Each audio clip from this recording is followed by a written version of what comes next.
Everything feels like horseshit. Everything. I'm adrift in an ocean of horseshit. Turn on the news, horseshit. Listen to people talking in restaurants, horseshit. I called up my brother the other day. We both saw action overseas. If anyone could understand what I'd been going through, he would. It was right there at the tip of my tongue.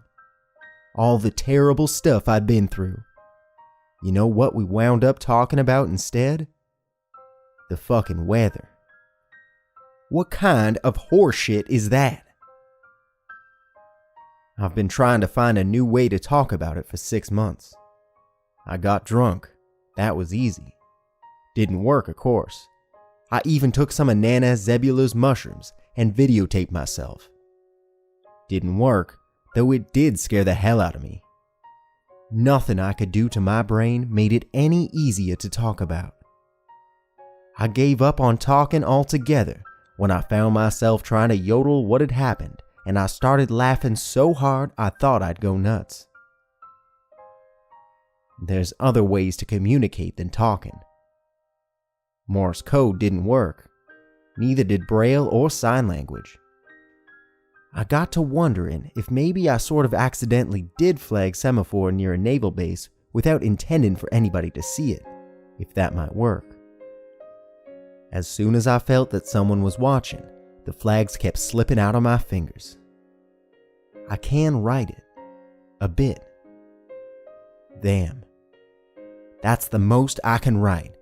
Them. I saw one of them 6 months ago. I feel like I'll give myself a seizure if I say any more.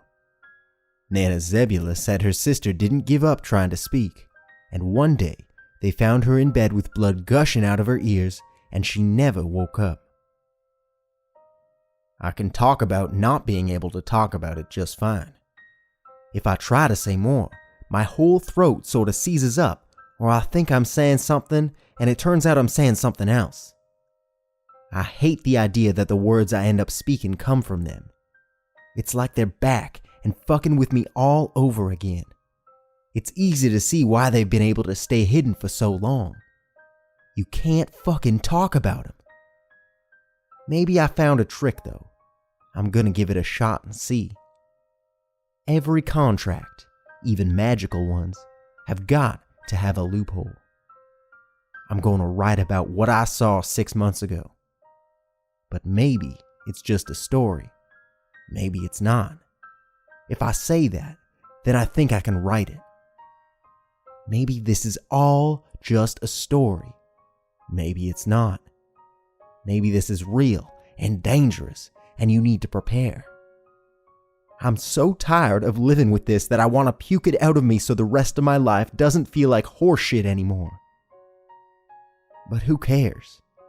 Lots of people say they care about a lot of shit, but I always get the feeling if you hook them up to a lie detector and asked, "Do you actually give a fuck?"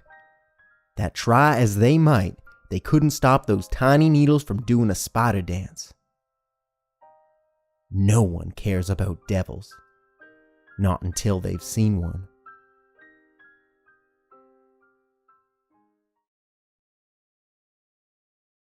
You shooting slicker than shit like always, Abby. I set the rifle back across my lap, trying not to preen too much that I barely even had to line up the sights. Target must have been a good 50 yards out. I hadn't held a gun since the shrapnel got put in my hip, but my fingers still knew what to do. Rusty, you could charm a swamp water witch into a fairy tale princess. I laughed. Rusty and I had been shooting bottles since his aunt had guilted us about killing the nutria in the bog behind her house. She did that every summer, when all creatures under the sun were creations of God. But every winter, when the creation of God started crawling into her house, she'd change her mind and declare them rat devils. Then Rusty and me'd go back to sipping beers on the porch with our rifles on our laps, waiting for something to stir in the muck. They should have kept you on, girl. Doesn't matter about your leg. Nobody on this mountain shoot like you. I coughed and nodded, sipped my beer, and looked away. Shut up and shoot, Rusty. You can't walk in that muck any better than I can if I win, and you have to set new targets. He shut up and took his time lining up a shot. An empty Corona blasted apart.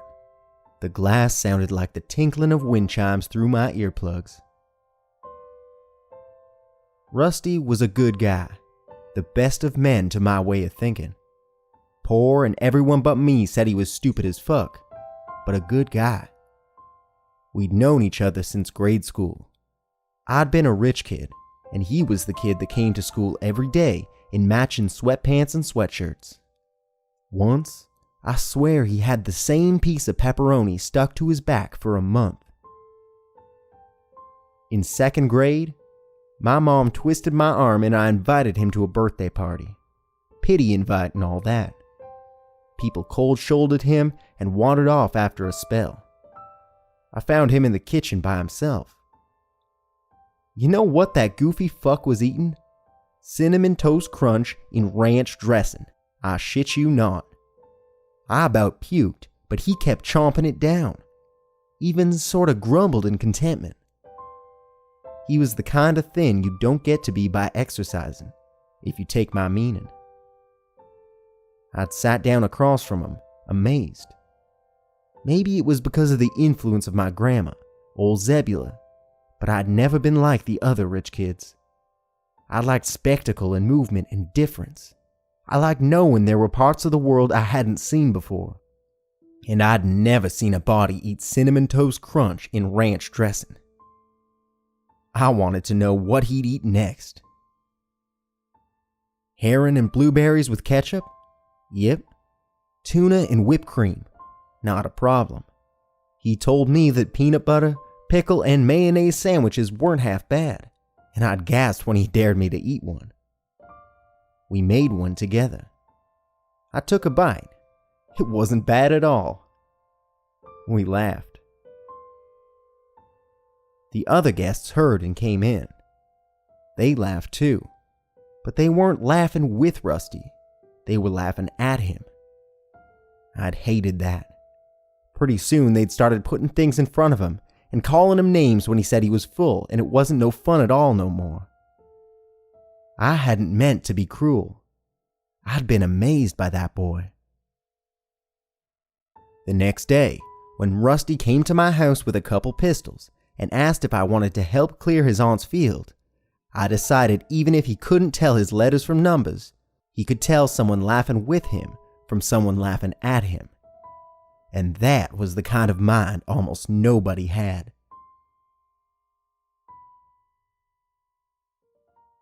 We'd spent damn near every day together after that. Me and my pigtails and the fancy dresses my parents kept trying to put on me whenever they could tear me out of my jeans, and Rusty in his threadbare clothes and second-hand shoes. It had been that way, right until he hadn't been able to pass the basic skill test to join the army. He couldn't read much at all and had no head for numbers, but he was only stupid in those very particular senses. He'd wished me well when I got on the bus to leave for boot camp, and he'd pick me up from the airport when I got back. Some of the smartest folks I know wouldn't have had the mind to do that. Let's see if I can put a slug through that can out there in the crook of that tree. No scope. He snorted. That's got to be 120 yards. Half of the fun of the game was drunkenly stumbling through his aunt's bog setting up targets. I'd promised myself when I got back home I'd do that again. I took aim, found my calm center, and squeezed the trigger. I felt my leg spasm. You hear there's gonna be a knife show coming through town? I'd missed. I tried not to be offended that Rusty wasn't trying to offend me, or when Rusty handed me another beer from the ice chest just outside my reach. He'd been doing all kinds of little things like that, trying not to let me let on. Has anyone told old Zebula yet? He missed his next shot. I think he did it on purpose. Couldn't do his timetables, couldn't tell you much about history, but he had heart enough for 100 men. Nah, I only heard this morning. Ain't no one had time to go up there and tell her probably. In the end, the contest was a draw, which meant we went out into the field together. Rusty knew, I think, that leaving me be in my chair while he sets targets would have been the worst thing he could do. So we went out into the field together to set new targets, and we both fell on our asses and laughed. Nothing like good old West Virginian mud to get you out of your misery. See, when we laughed, my leg didn't hurt so bad. He was only dumb in book ways. I miss him so goddamn much.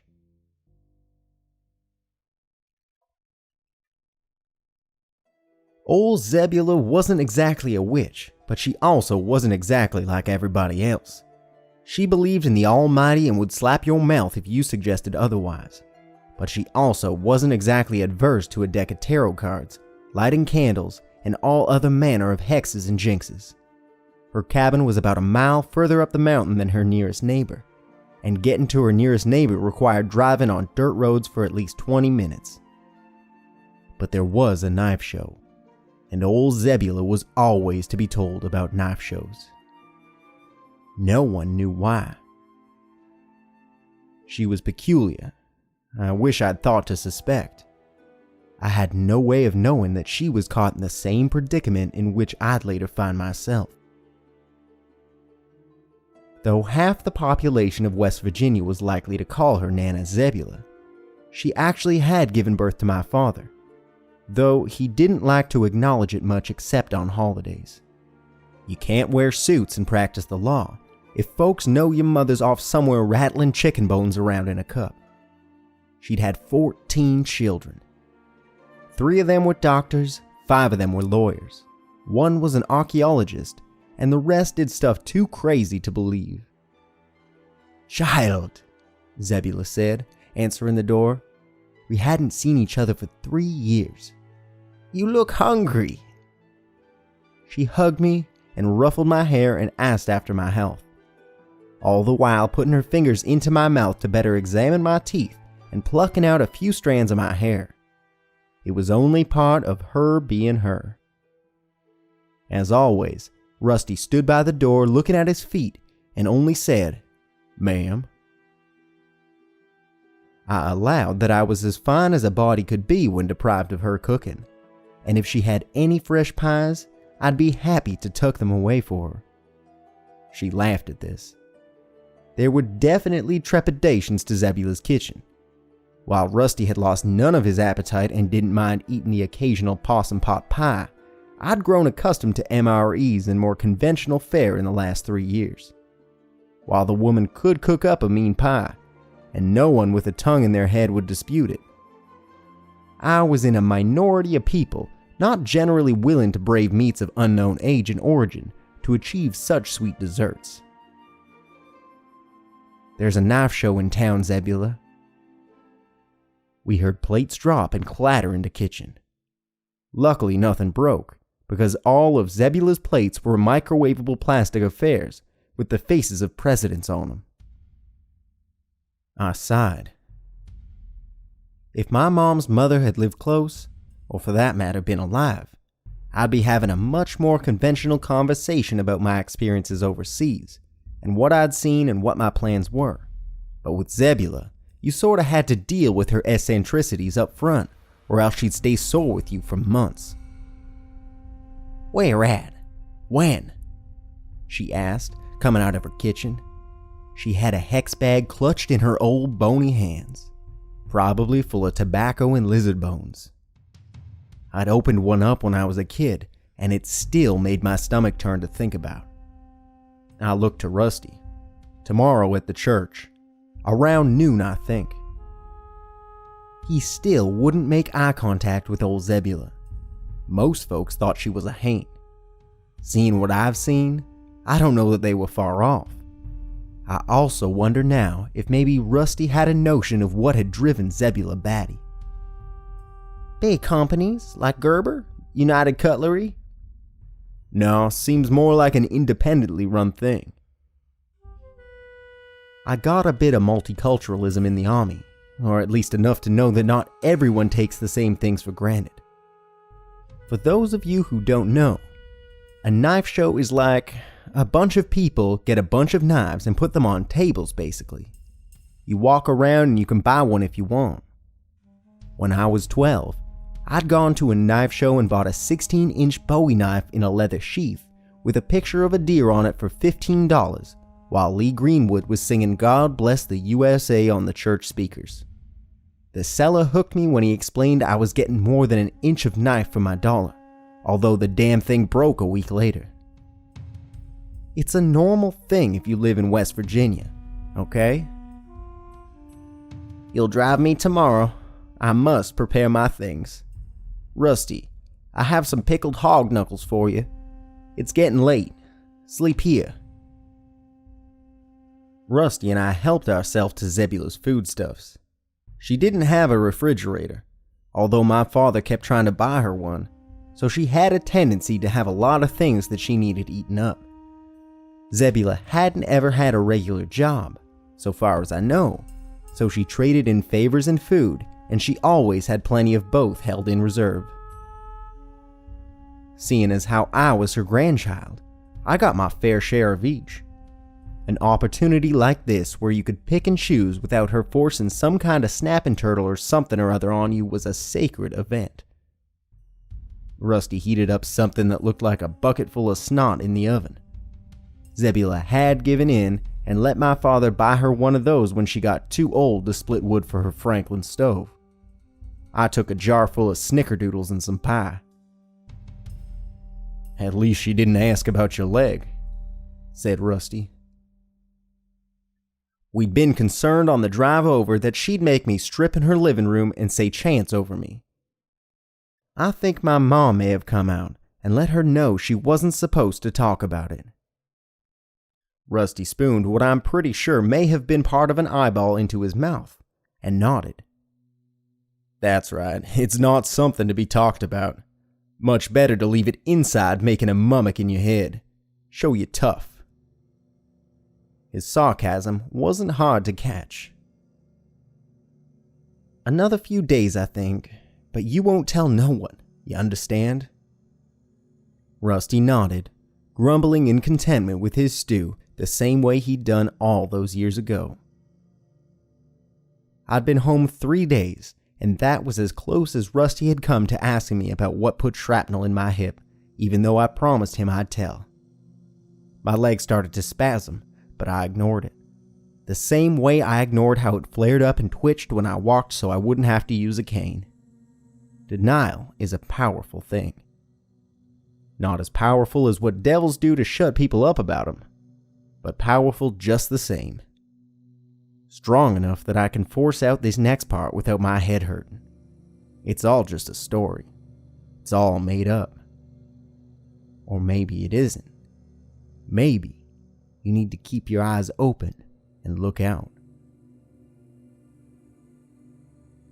When I went to say goodnight to Nana Zebula, she was reading out of one of her diaries. Up at the top were 3 lines with bigger writing than the lines below. They said, "Little people, haints, boogers." I like calling them boogers most, because a booger is something you can pick out and flick away. The knife show happened to coincide with the farmer's market, which was an occasion that brought outsiders into our town. I had stopped thinking of them as city folk since my stint overseas, but I kept up appearances for Rusty's sake. See that guy over there with the melons? The one pretending to know what he's doing when he's tapping them? 4 stalls back, I saw him Googling how to test melons on his iPhone, not 5 minutes ago. Rusty laughed. It wasn't a cruel laugh, but rather one that seemed to swallow the whole world and find its silliness delicious. He had an infuriating lack of vindictiveness given how quick people were to point out his shortcomings.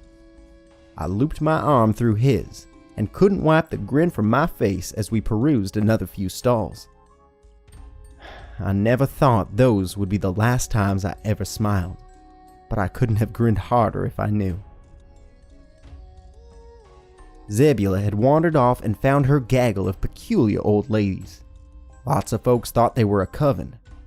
For once, they all seemed to be having a difficult time talking. I happened to overhear a few bits and pieces. Been reading lots of old stories. The ones about the things that steal children's footprints and shadows. That was old Miss Annie. Everyone called her Tater-Eyed Annie on account of her squint. Me too. Been thinking maybe if and we need to, we can rub tobacco on the back of our palms and say that old prayer. I had never seen Zebula look more determined than when she said, "When devils enter our world, they do so under certain rules and conditions and contracts. They obey the rules of their form. Those contracts are strong, but God's word is stronger still." The gaggle of peculiar old ladies nodded. I should have stopped right there. I should have gotten the truck with Rusty and driven away.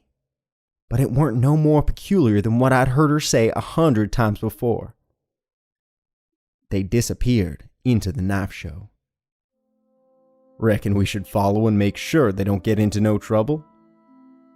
My Rusty, my trusty Rusty, who never ever betrayed me, who never ever lost faith in me for 1 minute that the second I was out of the army, I'd come back, even when I stopped believing it, who was friends with a tomboy even though every other man in town made fun of him for it. Rusty, who didn't have the internet, but went to the library and got someone to help him set up Skype so that he could talk to me every week without fail when I was overseas. Rusty, who'd kept trying when I was in recovery to talk to me, even when I didn't want to see nobody. I'd never done nothing to deserve that good a friend. Yep, I reckon we should. She's been arrested enough times as it is. I killed him. Good Lord, I killed him, and I didn't even know it.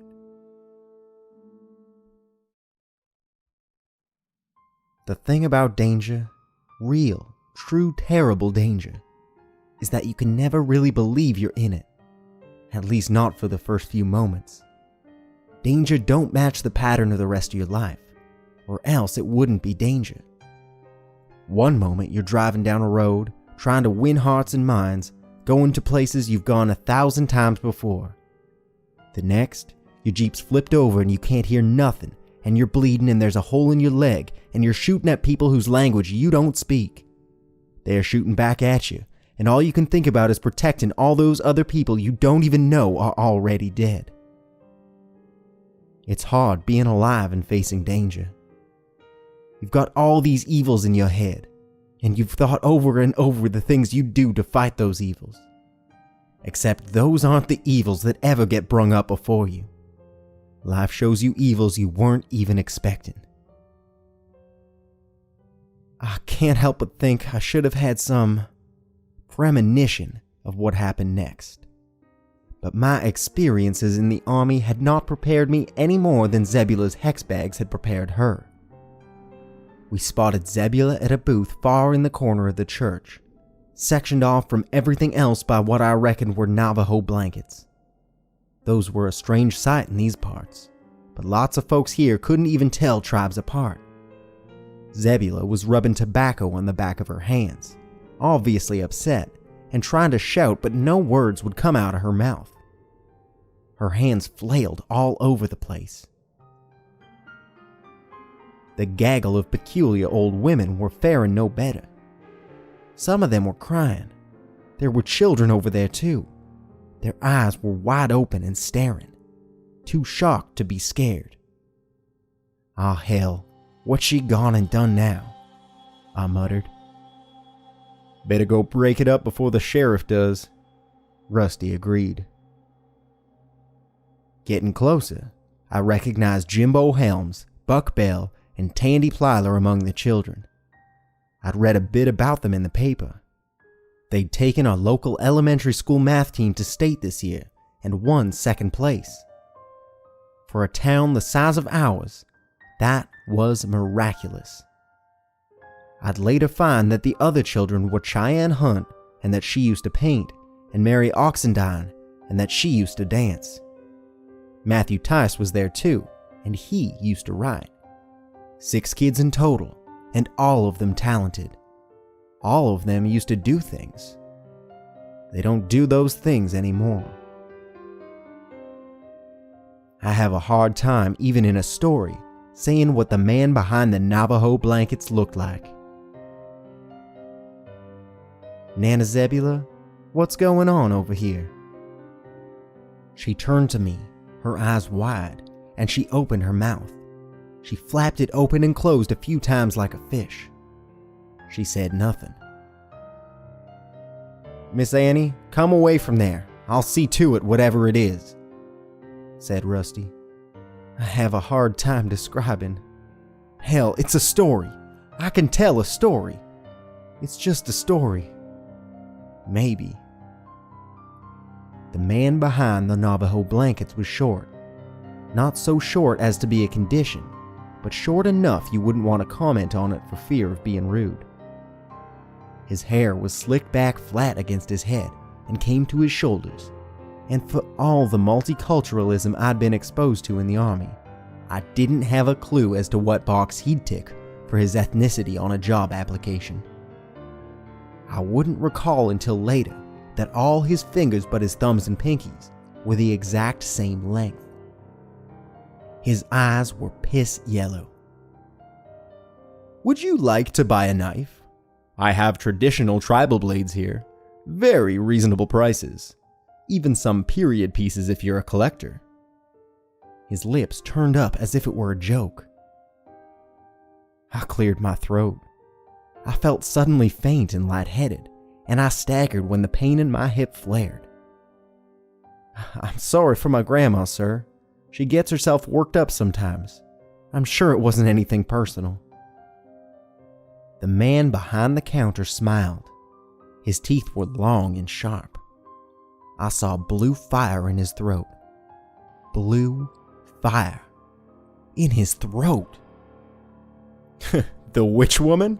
The one who seeks to send me back by the terms of my own contract? The bitch who dares dream she has the will to banish me? I stood there shocked, not knowing what to say or do. The only thought in my head was, a blanket. A blanket was the only thing keeping 200 other eyes from seeing what was happening. How could a simple blanket do such a thing? He held up his hands, palms up and fingers flat. Then he crooked his fingers and all of us stepped forward until we were hidden by the blankets. I felt the pull of him in my stomach. It wasn't right. It wasn't right that he could do such a thing when every part of my brain was screaming at me to grab those children and run. Here are the only laws of my contract, woman. The man behind the curtain snarled at Zebula. What I want, I take. What I have, I keep. And it is only for you to stay silent. I remembered, because I'd always known, and maybe it was like I had chosen not to remember, that the gaggle of peculiar old women, and all of them had sons and daughters who died. My brother even had an older brother, but he'd killed himself when he was young. Why hadn't I remembered that till now? Miss Annie's daughter, who had sung so beautifully, had gone mute and withered away when she was barely 10. All the peculiar old ladies. All of them. The man behind the curtain put his hands on the heads of Jimbo, Buck, and Tandy. You love your sciences, don't you, children?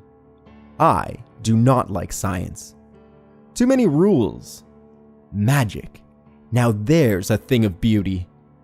True magic takes what it wants. I take your joy from you. I take your talents. I take your love of life. Those strangely even fingers pointed to the other children. I take your love of sight. I take your love of words. I take your love of dance. I take all your loves. I name them Rusty peeked into the stall. I couldn't turn my head, but I could smell him. The smell of the earth and the bog and hard work. The smell of my joy and my better nature and my love of mankind. I remember Rusty. I remember Rusty. I remember Rusty. Oh, you, said Rusty. I'd begun to believe you were just a nightmare. Rusty stepped forward. He had a knife of his own. A small one he kept for the kind of things you do when you're poor and you have to make do. 3 inches of steel, shimmering like all the hope in the world. The pressure holding me still, the sickness in the pit of my stomach, eased the slightest bit. The man behind the counter stopped, his teeth bared, his throat flashed with fire. Grown to a man, little one? I must have left something inside of you. No matter, it's mine now. The man behind the curtain, the booger, raised his hands at Rusty. Rusty didn't stop. Rusty couldn't be stopped. He was yelling, and from the look on his face, you could tell it was a yell he'd been wanting to yell for a long, long time. It was the yell of a slave throwing off his chains and conquering his master. It was the yell of the beaten and abused, saying no more, enough. It was the song of the caged bird spreading its wings to fly. I take it all, the booger sneered, and the fact that in the face of such righteousness, the booger didn't fall over and die was the evilest thing about it. I dug through Rusty's childhood things after. There wasn't a lot because his parents died when he was very young, and his aunt wasn't the sentimental type. But there was enough to tell that before Rusty turned 7, he was a genius. His parents had taken him up to a college, because the regular intelligence tests they could administer in school didn't come close to measuring his aptitude. His IQ had been over 6 standard deviations above normal.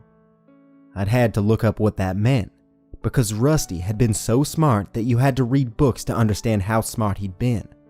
But basically, it meant that Rusty had literally been 1 in a million. Sometime after he'd turned 7, he stopped being able to read and write. He'd stopped being able to do even simple math. Those gifts had been stolen from him. The booger picked up the knife from the counter and flung it into Rusty's chest. Made a soft sound as it sunk right into his heart. Rusty staggered a few steps, but even with all that courage in him, he couldn't do more than that. He said 3 words to me before he died. Not the 3 words you'd expect for what was between us. I knew those words without him having to say them. I hope he knew the same. No, Rusty said the 3 words I needed to hear the most. Remember the fireflies. The booger clapped his hands and laughed with his mouth full of blue fire. It has been too long. A true hero. I admit that I was actually afraid enough to feel one of my own emotions for a moment. It has been centuries since that has happened. How was it that a simple blanket hid the sight of that monster cutting open Rusty's chest and eating his heart? This day will be a rock inside your throat. You cannot speak of it without wanting to choke. It will be too big to move out of you. You will be silent. The booger raised his fists, then opened them and extended his fingers and sent us on our dumb and stumbling ways. I stayed in the convention hall, sitting silently at the bench, waiting to shout or holler or do something other than nothing. I couldn't even cry. Crying is a form of speaking. Zebula and the others had long since fled. I stayed until the tables were packed up. I'd brought a gun. It made my nose bleed to do it, but I'd brought a gun. I'd held it in my hands, trying to prepare but only being able to admire it. I stayed until, at last, the booger took down his blankets and wrapped them up. A dozen people walked by Rusty's body, but none of them could see it. They flowed around it as naturally as a river flows around a stone, but they couldn't tell it was there. they unsaw it. The same way people always see horror. The booger looked down at me before leaving and brazenly stomped on Rusty's head, smashing it like an overripe melon. The gun trembled in my hands. Blood poured from my ears. No one saw. I only take from children, bitch. Get your old sour loves and go away. Don't bother me anymore. I couldn't scream. I couldn't cry. I just sat there, and the only words that I could make come to my mouth were horse shit